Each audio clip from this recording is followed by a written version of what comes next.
the conversation, but did he? We'll be speaking to a reporter who interacted with him shortly after his release on bail. Meanwhile, the New Patriotic Party says it will petition the Chief Justice over claims made by the sacked Deputy Minister. It says suggests the election petition verdict was influenced by government. In other news, the Asante Osei II has charged President Mahama to listen to what he describes as the pain and anguish of the people. And Finance Minister to now present the 2014 budget on November 19. We also have sports, showbiz, and international news all coming up. Stay tuned.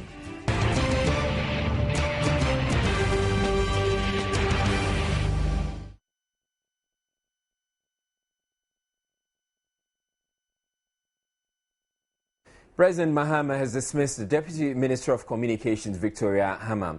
The dismissal was announced in a one-sentence statement which read, His Excellency President John Dramani Mahama has relieved Ms. Victoria Hammer, Deputy Minister of Communications, of her post as Deputy Minister.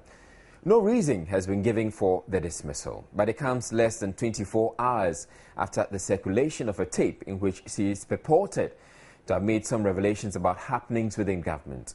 The voice on the tape, attributed to Victoria Hammer, is heard harshly criticizing Deputy Minister of Gender, Children and Social Protection, Rachel Apo, for attempting to take on her minister, Nana Oye Letha. The voice on the tape is also heard saying she would want to quit politics after amassing $1 million. Here are excerpts of the said tape.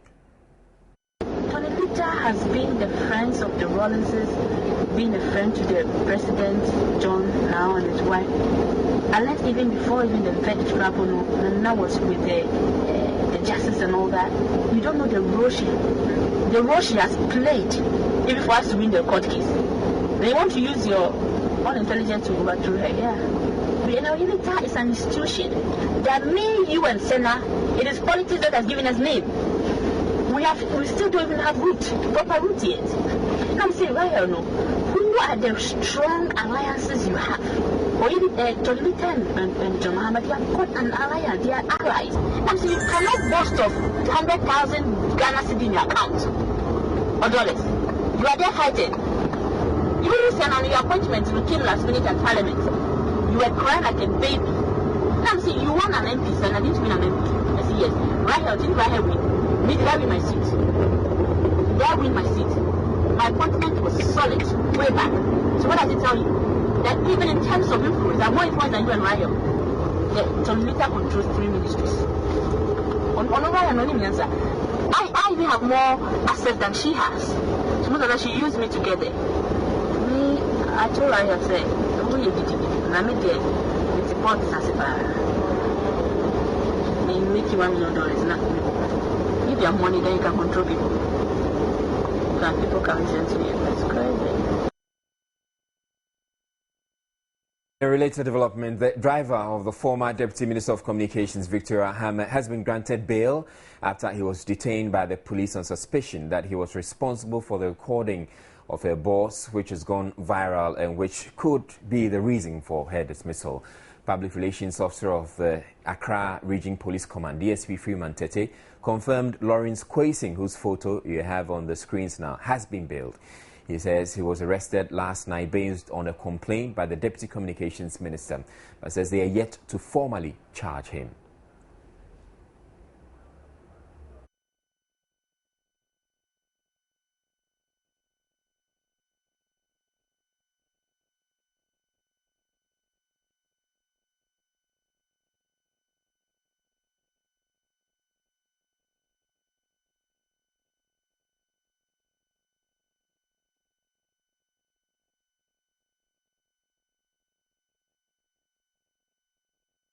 When is the police likely to get back to him after he's been released?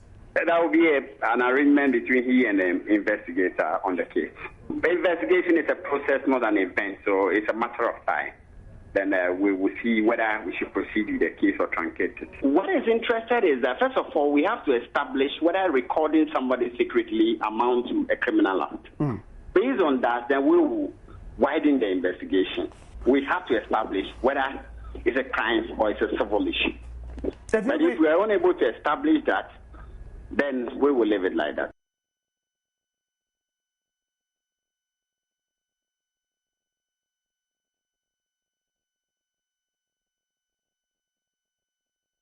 Now, legal practitioner Samson Ladi Ayenini has indicated the driver of the former Deputy Communications Minister Victoria Hama qualifies as a whistleblower and as such cannot be implicated in the scandal that has got his boss fired. The Whistleblower Act, he says, seeks to protect individuals who may, in the public interest, disclose information that relates to unlawful or illegal practices which can compromise the security of the state. He adds that the Act also seeks to provide protection against victimization of such persons. Whistleblower, we have a Whistleblowers Act in this country that protects people who have information about people or institutions that are doing things that border on crime, that border on attempts to unlawfully dissipate the funds of the state. By that provision, such whistleblowers, when the things they talk about are proven to be right, they are rewarded. You see, so in the least, he would rather qualify maybe as a whistleblower. The police, he finally added, are currently abusing the rights of the driver. There is no criminality as far as that activity is concerned, if indeed he's the one who did record it. So they should point us to any such thing. And I think what is going on is most shameful. They are either cowardly or ignorantly abusing this particular driver's rights. They should release him immediately, unconditionally, to save themselves further embarrassment. He also added the issue now borders on public interest and that even if the former deputy minister sues her driver, she might not win the case. You would see clearly that the public interest weighs heavily against the private interest of the dismissed minister. So I'm sad to say, even though your right to have the privacy, your right to have your correspondences and communication protected against interferences, you have it guaranteed by the Constitution and protected by the Constitution. You can lose it. He, however, advised all persons maligned in the case can seek legal cleansing. He also called for an investigation into the character of Victoria Hama to ascertain how she intended to make the $1 million before quitting politics. In criminal law, some sort of inchoate crime, it means preparation to commit a crime. There's some suggestion to the effect that a politician wants to make $1 million before they exit politics. The question is, how do they intend to make it? Do they intend to make it through lawful means or unlawful means? Then that will also bring in, a criminal aspect that may, be looked into. So.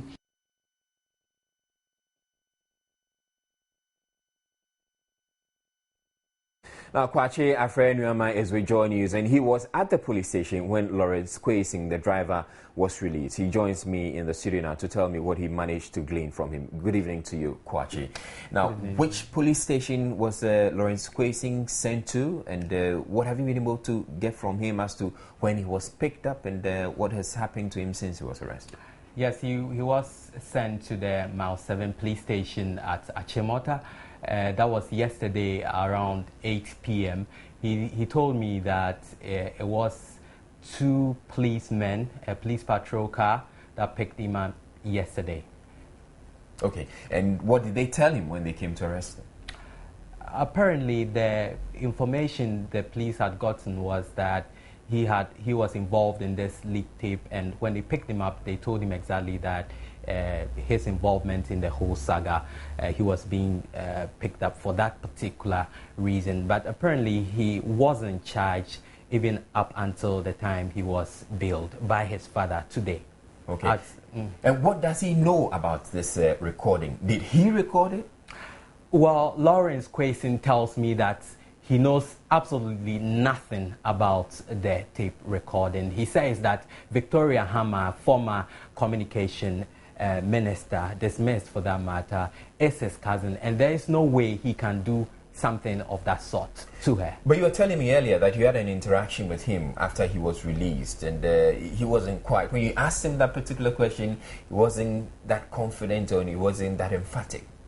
Well, he was being very much evasive, but the impression I got was that it was because he had been warned by the police not to speak to any pressman. At that time, there were police officials around. But what he told me about 5 minutes ago is that he cannot be involved in this in any way. And what is happening now is the family is meeting to discuss the way forward, find a way of dealing with this amicably. All right. Thank you very much. So there was Kwachi Afre Nyama, he's with Joy News, and he had some interactions with Lawrence Kwesing, the driver of the dismissed Deputy Communications Minister, earlier today. Now, in another development, the New Patriotic Party says it will petition the Chief Justice over comments by the sacked Deputy Minister of Communications on the said tape, suggesting that the Justice's verdict may have been influenced. A statement issued by the party said it is convinced that the claim by the dismissed Deputy Minister that the 2012 election petition judgment was influenced by the government was true and factual. The party's General Secretary Kojo Osei, who signed the statement, said the deafening silence of the presidency about the allegation gives credence to the party's assumption.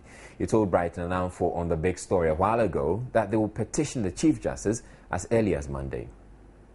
We have written a letter to the Chief Justice asking the Chief Justice to institute a commission to probe judgment of the Supreme Court judges in the wake of these revelations.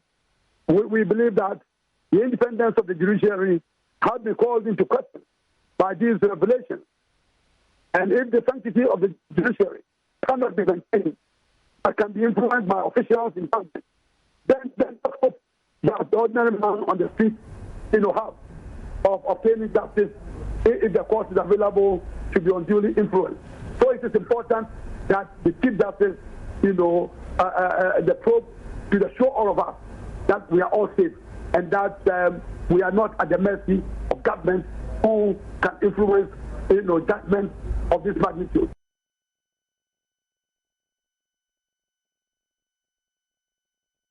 The news that Santahino Tumfose Tutu II has urged President John Mahama and governance institutions to rise up and listen to what he describes as the pain and anguish of the people. Speaking at the University of Professional Studies, where a special congregation was held to confer honorary degrees on him and two other persons, the Santahino said many complaints have reached him and that all the people cannot be wrong.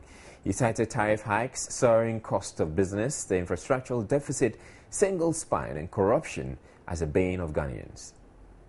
I'm sure no one here would dispute that the country is going through some trying moments. Recent high energy tariffs have brought the country face to face with the prospect of a general strike. My interaction with captains of business and industry have revealed substantial disquiet about the effect of energy costs and on the cost of doing business in Ghana and a potential hindrance to job creation. Beyond energy, there are seemingly intractable problems around education, healthcare delivery, not to talk about the infrastructural overhang from uncompleted projects. We continue to believe that we have laid sound, stable foundations for a stable democratic state. We therefore hope that our institutions of state will rise up to the challenge to maneuver the ship of state through these storms. To do this, they must listen to the pain and anguish of the people they are paid to serve. From where I sit, I hear cries from farmers, from workers, from traders, from professionals, from captains of industry. They cannot all be wrong. So let creative minds step up the plate and find the compromise and not wait till we move from crisis to natural disaster. Corruption affects us all, public or private sector, in government or in opposition, and the blame game won't help us here. We must all collaborate to deal with corruption, and I urge all Ghanaians to put our hands on deck. State institutions like Yoko and Chirac must be adequately resourced to deal with corrupt cases. However, the President and those put in authority have an important role to play. I urge the President, ministers, and anti-corruption institutions to deal decisively with incidents of corruption that are brought to the attention by the public and the media. The President must crack the ship without fear or favor.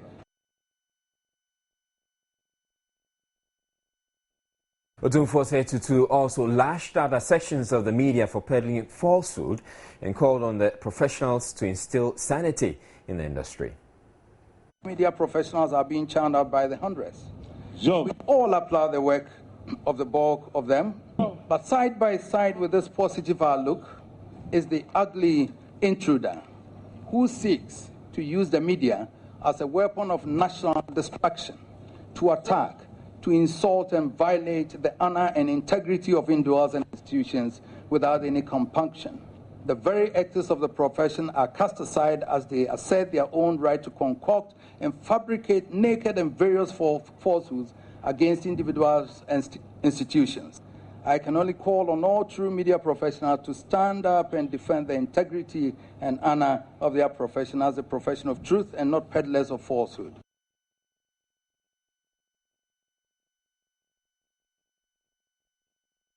The Ghana Federation of the Disabled has given government a 2-week ultimatum to reconstitute the national governing bodies of the Disability Council and Mental Health Authority.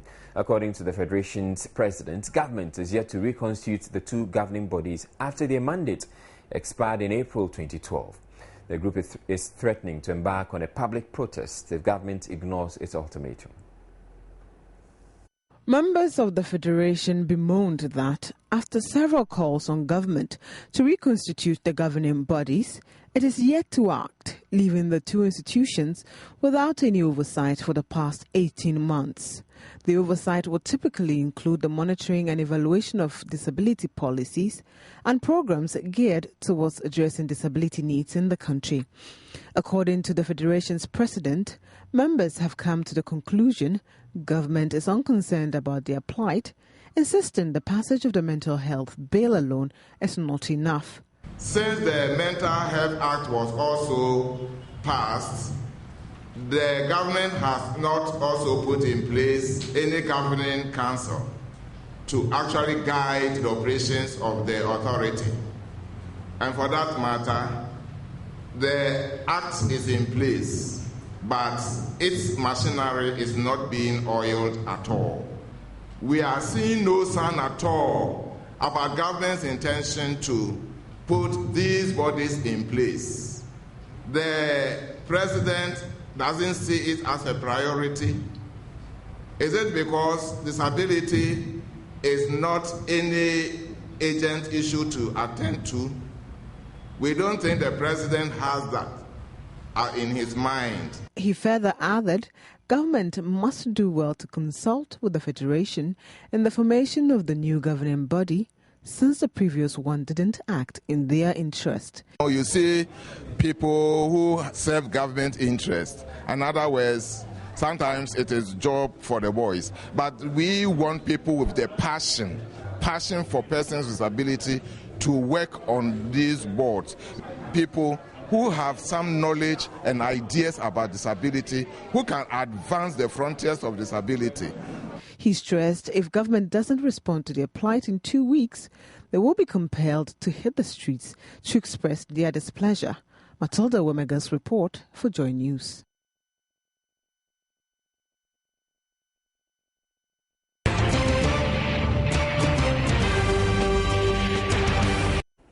Members of Parliament have paid tribute to the late former diplomat Professor Kofi Awoonor, whose ashes will be interred on Saturday, November 9 in his hometown. The Speaker, Eduardo, disclosed this to his colleagues on the floor of the House, how lucky he was to have left Kenya just a few days before the attack. The budget is usually read on Thursdays and Fridays and has been a convention until members led by the minority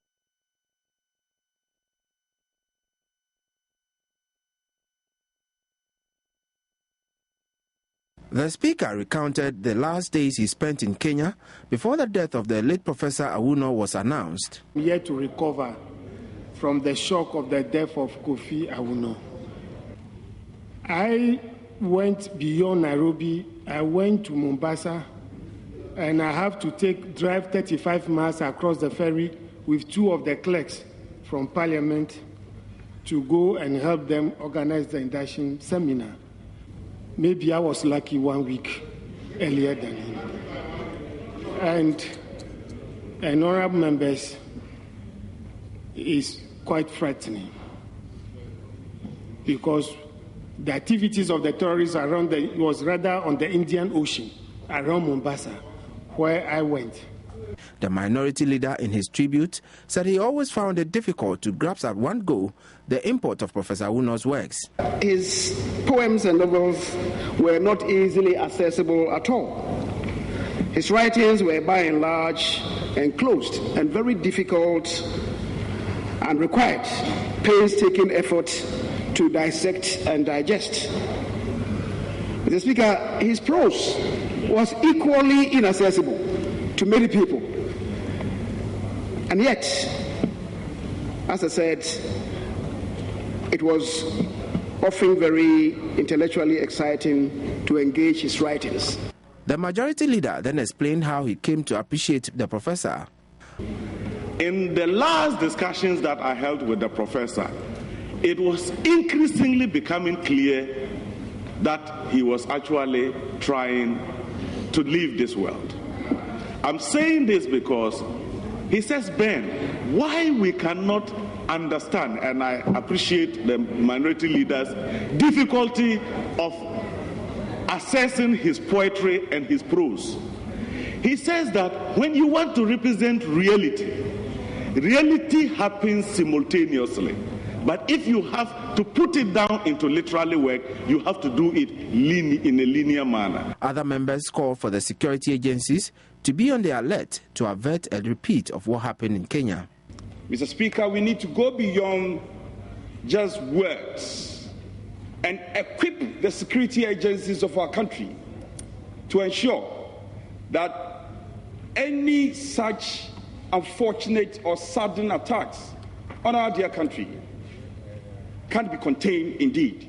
The late professor was cremated as per his wishes at a private funeral ceremony at the Sakumono Funeral Home in October. The final ceremony, though, will come off at his hometown on Saturday at Peta in the Volta region. Ghana is expected to start producing its own gas in May 2014 from the Ghana Gas Infrastructure Project at Etwabo in the Western region.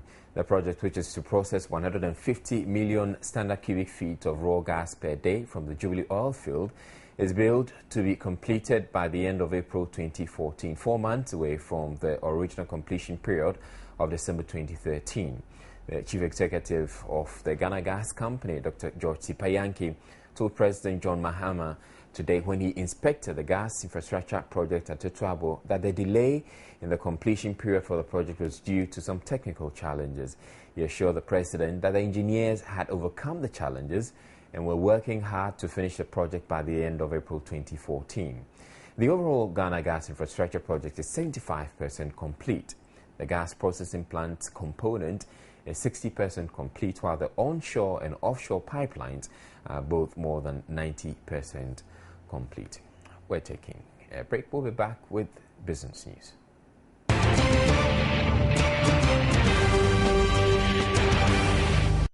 Rounds on the world of sports, and Coach Davy Duncan was shown the exit this afternoon by management of Accra Hearts of Oak. A press statement released by the club failed to indicate the reasons for the decision, but confirmed the former Ashanti Gold coach had reached a mutual agreement with the management to abrogate his contract. Davy Duncan's association with Hearts of Oak has ended prematurely after he was dismissed by board chairman Togbe Afede V.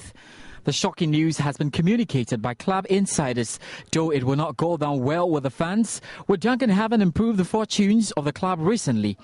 Duncan's dismissal was arrived at after a meeting on Thursday evening in Accra. The Phobians are lying in second place after 10 matches in the Ghana Premier League. Meanwhile, checks by Joy Sports reveal former Premier League champions Hearts of Oak have made initial contact with former Diana Stars head coach Joseph Emmanuel Sapong with a view of replacing sacked head coach Davy Duncan.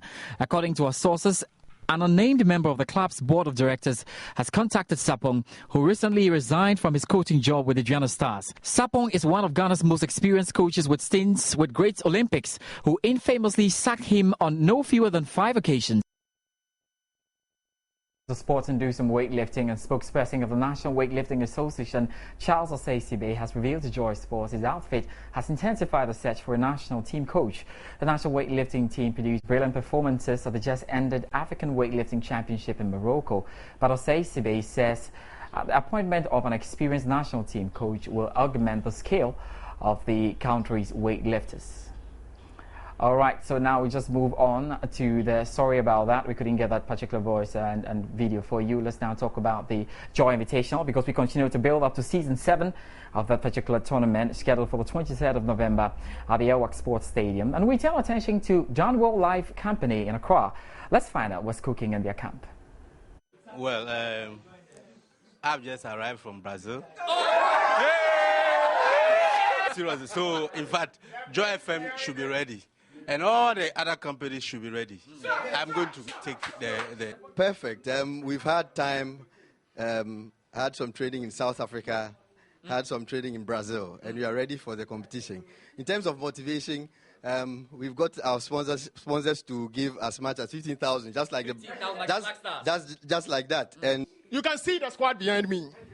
We are not just bragging. No side, no side. They're saying, which normally says, Grande Queen. It's going well. Some 1-2 touches. We just came back from our trip last night, and as you can see, we are in good shape. Good shape, eh? Real good shape. Right, coach. Preparation is ongoing, very good. I mean, we've done everything for the players, and we expect them to play well. We're going to score more than 6. As we score Egypt, we're going to bring down the cup to our life. Very exciting, though. We can't wait for what will happen on November 23. That'll be all for sports tonight. My name is George Adda Jr. Do you have a great weekend? Israel will join us with some more. Sports was brought to you. Time now for business. I'm Abigail Adumakwentri. Now, the Finance Minister will now present the 2014 budget to Parliament on November 19. Originally scheduled for presentation on November 14, the House agreed that it be moved to the new date following suggestions by the minority. The new date was subsequently announced by the majority leader. The budget is usually read on Thursdays and Fridays and has been a convention until members, led by the minority leader, suggested it be read on Tuesdays. May we have some indication about the anticipated date of the presentation of the budget? Because, Speaker, it will affect how we deal with these bills. It's not for nothing that you would want to state them and put them here as papers ready for first reading. After some back and forth, the House settled on a new date. Speaker, it is expected that it will be presented on the 19th of November. I want to believe that is a firm indication, because earlier on we were told... Honorable Minority Leader, you asked for indication, he has given you an indication. Now you are qualified the indication with firm. Both sides of the House have been going through consultations in relation to the date. And Mr. Speaker will recollect that we disagreed and insisted that instead of 21st, it should be on the 19th. We needed to get a firm position from Cabinet, which was only given to me this morning. But in the interim, we had asked the whips to liaise with the appropriate agencies to prepare the House for the matters that are normally consequential after the economic policy has been read. The program-based budget, as indicated by the Finance Ministry, Joy News has learnt, will focus on projects to enhance the country's economic growth. Meanwhile, some members of Parliament who spoke off camera have welcomed the decision by the President to terminate the appointment of the Deputy Communication Minister, Victoria Hammer, over her utterances in a leaked recording of a conversation she had. According to them, her behavior has put the youth in danger of being left out in high decision-making bodies, especially in government. The House has been adjourned to Tuesday, November 11. Now, traders are disappointed business has rather slowed down a month to the Yuletide. I found out on a visit to the Central Business District, most of the traders contend prices of goods have shot up significantly, discouraging shoppers. Mokola, the central market of the capital, was bustling with usual trading activities, but nothing was reflective of the impending Christmas season. The usual Christmas lights, glitters among others, could barely be seen on display. Baby Sherifat, a dealer, told me she ordered 5,000 cedis worth of goods last Christmas but could not sell all. She showed me the remainder of that stock she says was not being patronized. The traders say the pre-Christmas buzz usually felt in November is lost this year. Christmas near ba ni nyina wo dem ayahye ne kama enso obi ama say ye nim se Ghana sika na ekohio say ye koko fo ne yentu ya wo mko se den yo enti amasika no ebi ni krom enka ekọ edru November say anka sika mo no yesi koko sika ba nso say ye hunu bi ebi ni krom na omo de ato ade. The situation is not any different from those selling food stuff.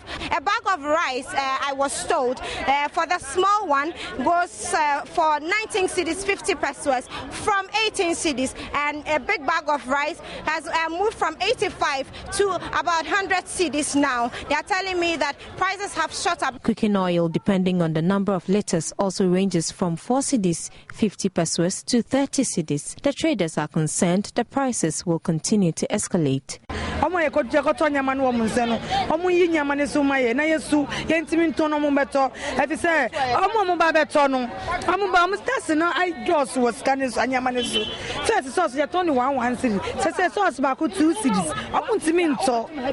Tina partners first no to me 8,000 80 pesos and now says 1 city be to me to be musuba edima want you to me send on be na share him say Christmas we no me to me anya skaka no me talk akra mai. Some buyers are equally frustrated by the escalating prices.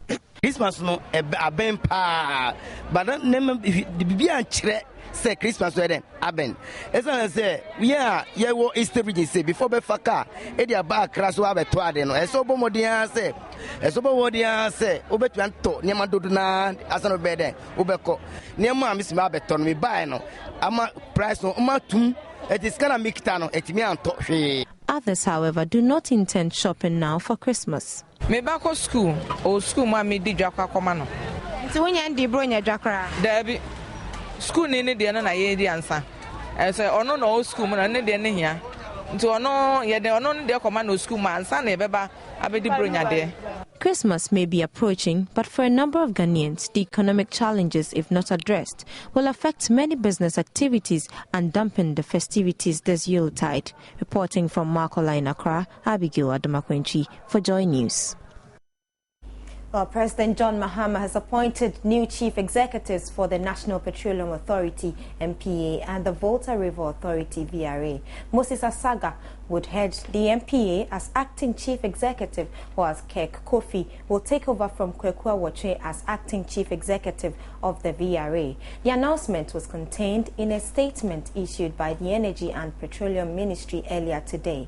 Moses Asaga's appointment confirms a Joy Business report sometime in September that the former Minister of Employment and Labour Relations has been shortlisted to head the NPA.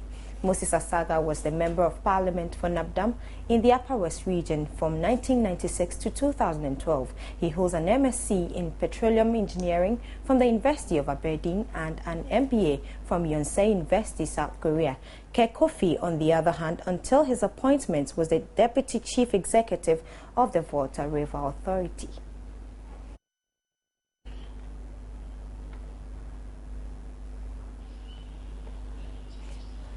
Well, away from that, Ceylon Group, a Chinese mobile phone manufacturing company, has expressed interest in investing in the country's technology sector, particularly the manufacture of phones. The move has been welcomed by the Ministry of Employment and Labour Relations, which says it is a great opportunity for youth employment and economic growth.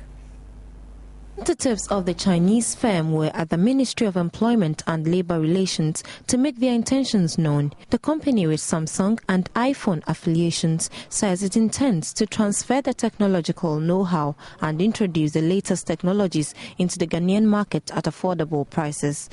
Our plan is to, like what we did in several other countries, including China, in Latin American countries, we wanted to have a strong local presence so that we can transfer our knowledge how to make phones locally here.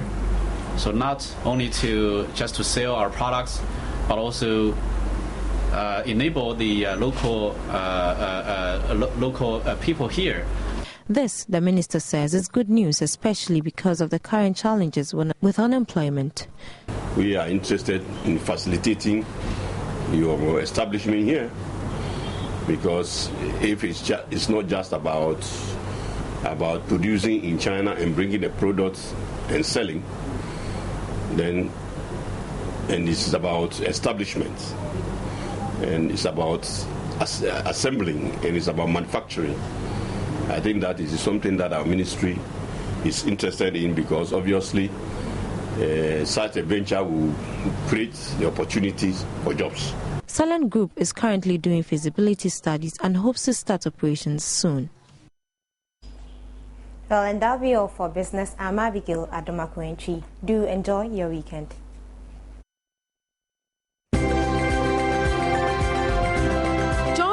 Business was brought to you in association. Musician A.B. Crenzel has been named the honoree for the 2013 edition of the Legends and Legacy Ball. He becomes the third highlife musician to be honored for his contribution towards the growth of the Ghanaian music industry after Daddy Lumba and Amachi Dede.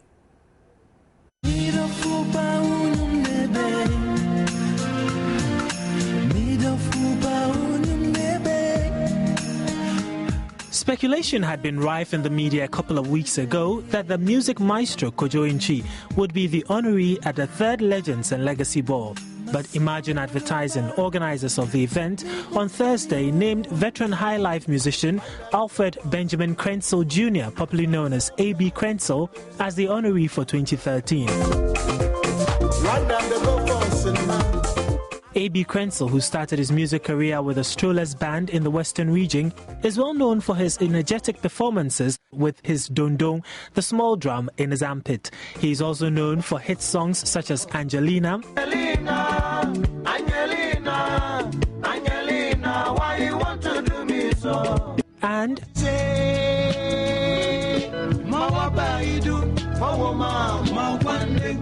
the dates for the main event, as well as the supporting acts who will join in the celebration of AB, are expected later.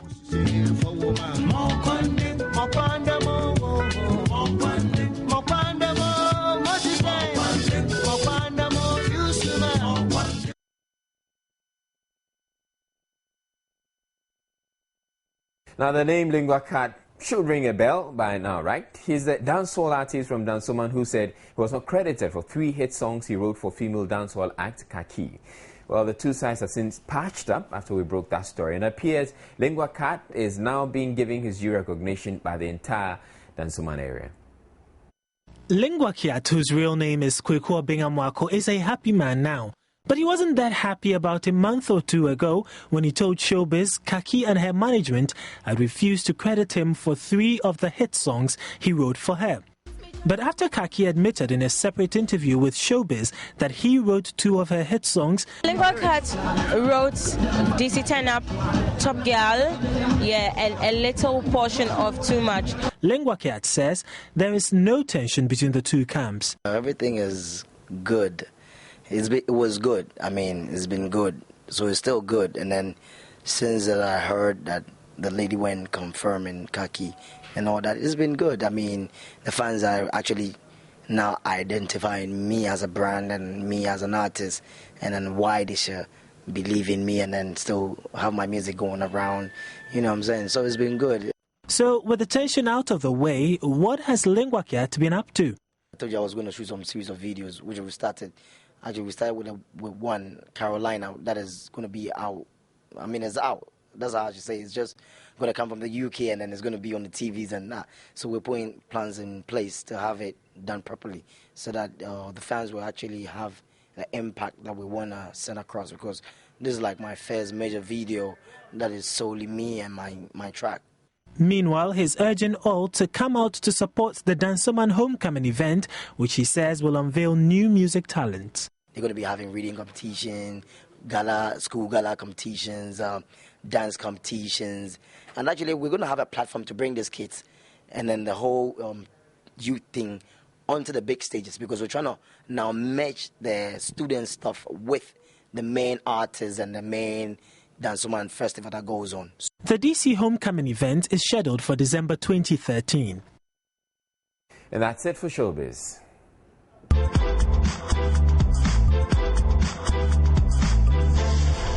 One more news item before we go. That's Antahino Osei Tutu II, Speaker of Parliament Edwardua Jaho, and former Chairman of the Public Accounts Committee Albert Kandapal have been conferred with honorary doctorate degrees by the University of Professional Studies here in Accra. Chancellor of the university, Professor Joshua Labi, said the ceremony was also to officially celebrate the school's transition from an institute to a university. He announced the establishment of a center to offer formal leadership training for traditional leaders.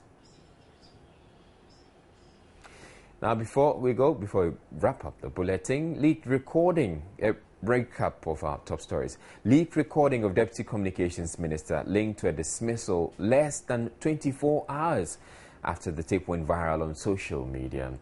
The controversy led to the arrest and subsequent bail of a driver on suspicion that he recorded the conversation, but the driver says he had nothing to do with it.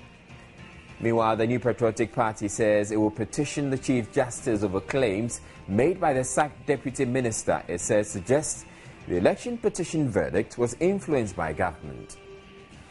In other news, Asante Henio Tumfose Tutu II has charged President Mahama to listen to what he describes as the pain and anguish of the people. And the Finance Minister will now present the 2014 budget on November 19. That's it. For more news, log on to myjoyonline.com. Have a great weekend. My name is Israel Lion.